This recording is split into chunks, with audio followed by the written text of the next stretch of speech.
नमस्कार। कैसे हैं आप सब? उम्मीद करता हूँ आप सब अच्छे होंगे, स्वस्थ होंगे और सुरक्षित होंगे। तो पिछले सप्ताह मैंने वो पल सुनाया था जिस पल की वजह से महाभारत की रचना हुई, और मैंने आपसे वादा किया था कि अगले सप्ताह मैं वो छंद सुनाने का प्रयास करूँगा यदि मुझे वो छंद कहीं मिल जाता है तो मुझे वो छंद मिल गया, मेरे लैपटॉप में है। इस छंद को जो है वो पूर्वांचल के प्रसिद्ध कवि चंद्रशेखर मिश्र जी ने लिखा था। कहते हैं कि एक उपकार यदि कोई आप पर कर दे और उसके बाद कितने भी अपकार करे तो उसे एक उपकार के आगे सब जो है वो विस्मरणीय हो जाता है, कुछ याद नहीं रहता। वो उपकार सिर्फ याद रहता है जो उसने आप पे किया था व्यक्ति ने।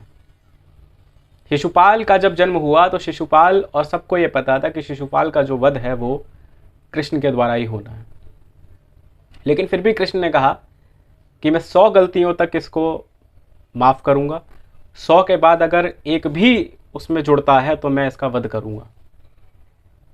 जैसे 100 हुआ, 100 जैसे ही पूर्ण हुआ, 101 में जैसे ही वो अपशब्द कहने लगा, वैसे ही सुदर्शन चक्र निकाला कृष्ण और वध कर दिया। तो उस प्रक्रिया में जो कृष्ण की अंगुली थी उसमें जो है वो घाव हो गया। तो द्रौपदी ने अपनी साड़ी के कोने का एक हिस्सा फाड़ के वहाँ पे घाव भरने का प्रयास किया, तो घाव तो भर गया लेकिन उस अंगुली में जो है वो निशान रह गया। तो कृष्ण जब जब उस निशान को देखते थे, अपनी बहन का वो प्रेम याद आता था जब उसने घाव भरने का प्रयास किया था। इधर जब दुशासन जब द्रौपदी की साड़ी खींचने लगा तो काफ़ी समय तक तो द्रौपदी ने बचाने का प्रयास किया, लेकिन एक वक्त के बाद उसने दोनों हाथ ऊपर उठा लिए और उस मुद्रा में उसने जो है वो कृष्ण को याद करने का प्रयास किया, क्योंकि उसे पता था कि सिर्फ एक कृष्ण मोहन ही हैं जो इस समस्या और इस मुश्किल घड़ी में आएंगे मेरा साथ देने के लिए। तो सुनिए इस छंद को और आनंद लीजिए। मैं लैपटॉप से देख के आप लोगों को इस छंद को सुनाता हूँ, आप आनंद लीजिए, इसका दर्शन कीजिए।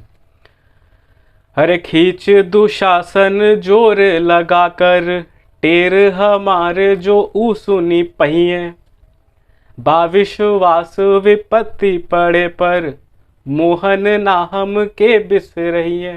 बोले कि जो विपत्ति पड़ी है इसमें मेरे घर वाले साथ दे या ना दे, मेरा पति साथ दे या ना दे, मेरा भाई साथ देने आएगा, ये मुझे विश्वास है। देर लगी ना अबेर लगी, बिरना हिरना अस धावत अइये, अब भौजी के गोद में होई है तबो मोरी टेर सुने फिर ना रह पाइए। सुनिए एक अगला छंद सुनिए। गाढ़े एक शब्द है, गाढ़े का मतलब होता है विपत्ति। जिस दुखद घड़ी में थी द्रौपदी, तो उस पूरी घटना को जो एक शब्द दिया गया गाढ़े, कि अरे गाढ़े में जो बिसरई बहरी, तब जातो हसे हम बोलब नाही। मतलब विपत्ति के समय अगर तुम नहीं आए तो मैं तुमसे बात नहीं करूंगी। कृष्ण से कह रही है द्रौपदी, तू बहिना बहिना कहब पर, नाता कबो हम जोड़ब नाही, सावन में तोहे बांधे बदे, जरई कबो ताला में बोरब नाही। जरई एक प्रकार की राखी है, वो रक्षा सूत्र है जो पहले बांधा जाता था। तो वही वो यहाँ पे कह रही है कि सावन में तोहे बांधे बदे जरई कबो ताला में बोरब नाही, क्योंकि जरई को बांधने से पहले ताले में जो है वो बोआ जाता था, जब वो बड़ी हो जाती थी तब उसको बांधा जाता था, एक पूरी प्रक्रिया थी। अब पूस में जो खिचड़ी लेके अइबा, भले सड़े जाएब खोलब नाही। अगर तुम नहीं आए तो तुम वो खिचड़ी भी लेके आओगे जो पूस में आते हो, वो सड़ जाएगी भले, लेकिन मैं खोलूंगी नहीं उसे। छंद सुनिएगा अगला और आनंद लीजिए, दर्शन कीजिए। आगे से चीर पड़े नभ में, ओकरे पिछवा दौड़त मुरारी। आगे से चीर पड़े नभ में, आगे से जो है नभ यानी कि आकाश में जो है वो वस्त्र दौड़ रहे हैं, पीछे पीछे मुरारी यानी कि मोहन कृष्ण दौड़ रहे हैं। आज कन्हैया भगे इतना, उनका के ना छू पवले उर्गारी। उर्गारी जो है वो गरुड़ के लिए कहा गया है। गरुड़ जो है वो भगवान का जो है वो है भगवान का जो है वो वाहन है गरुड़। और गरुड़ के बारे में कहा जाता, गरुड़ यहाँ पे इसलिए लाया गया इस शब्द को क्योंकि गरुड़ माना जाता है कि सबसे तेज वाहन है वो। मन की गति से भी तेज चलने वाला अगर कोई वाहन है तो वो गरुड़ है। जितनी देर आपका मन सोचेगा यहाँ से वहाँ, उतनी देर में गरुड़ जो है पहुँच जाएगा। अब समझिएगा, अब सुनिएगा कि आगे से चीर पड़े नभ में, ओ करी पिछवा दौड़े मुरारी, आज कन्हैया भगे इतना, उनका के ना छुपवले उरगारी। तीन विमान पड़े नभ में, अगवा के भड़े इहे होड़ लगाड़ी। आई सभा में आकाश से कान्हा, बढ़ावन लागे ही छोड़त साड़ी।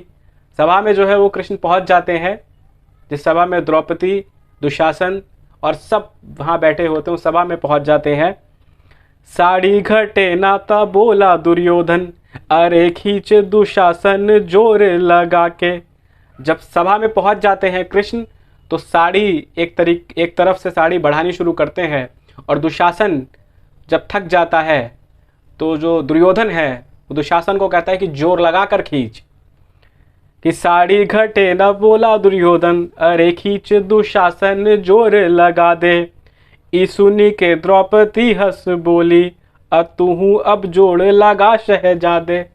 ये सुनकर जो है वो द्रौपदी हंस पड़ी और बोली कि अब तू भी जोर लगा ले शहजादे, इसके बस की तो नहीं है, तू भी लगा ले, और अगर तेरे से नहीं हो पा रहा तो अपने अंधे बाप को भी बुला ले। कि ई सुनी के द्रौपदी हंस बोली, तू अब जोर लगा शहजादे। बात दया दी के आई गई बाती पे बाती हमें भी कहे दे। चीर घटी ना दुशासन से, अपने अनहरा बपवा के बता दे। कि चीर जो है दुशासन से, दुशासन जो है वो असमर्थ हो गया, ये बात जाके अपने अंधे बाप को बता दे। अब सुनिएगा आगे का छंद कि आके कन्हैया कहे बहिना, काहे बोलत नइखे को हाइल बाड़े।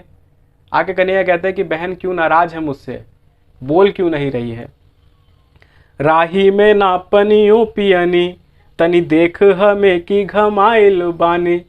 कृष्ण कहते हैं कि मैंने रास्ते में पानी भी नहीं पिया, मैं धूप में आया हूं, देख तो सही मेरी तरफ।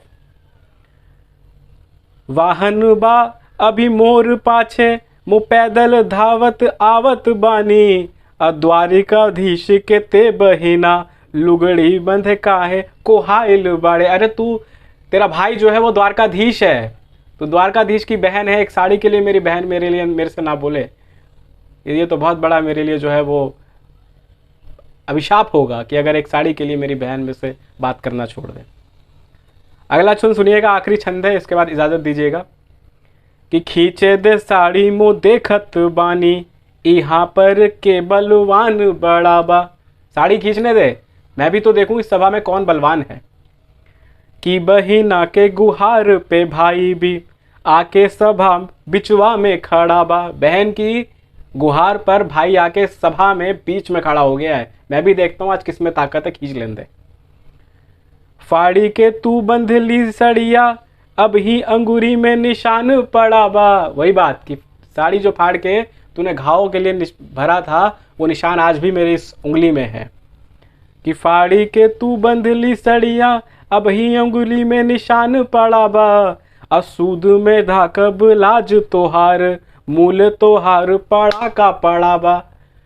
तो ये छंद था, जो छंद मैंने आप लोग को सुनाया, किस तरीके से जो है वो कृष्ण और द्रौपदी के बीच जो संवाद हुआ था, उस संवाद को छंद के रूप में चंद्रशेखर मिश्र जी ने रखने का प्रयास किया। तो मैंने आज आप लोग को सुनाया। उम्मीद करता हूँ आप लोग को पसंद आया हो, और मैं आपसे मिलूंगा अगले सप्ताह किसी नई कहानी, किसी नई कविता, या फिर किसी नई व्यंग या किसी नई घटना के साथ। तब तक के लिए इजाज़त दीजिए, मुस्कुराते रहिए, हमारे चैनल को देखते रहिए। अगर अभी तक किसी ने सब्सक्राइब लाइक नहीं करा है तो वो भी कर दें। बहुत बहुत धन्यवाद, नमस्कार।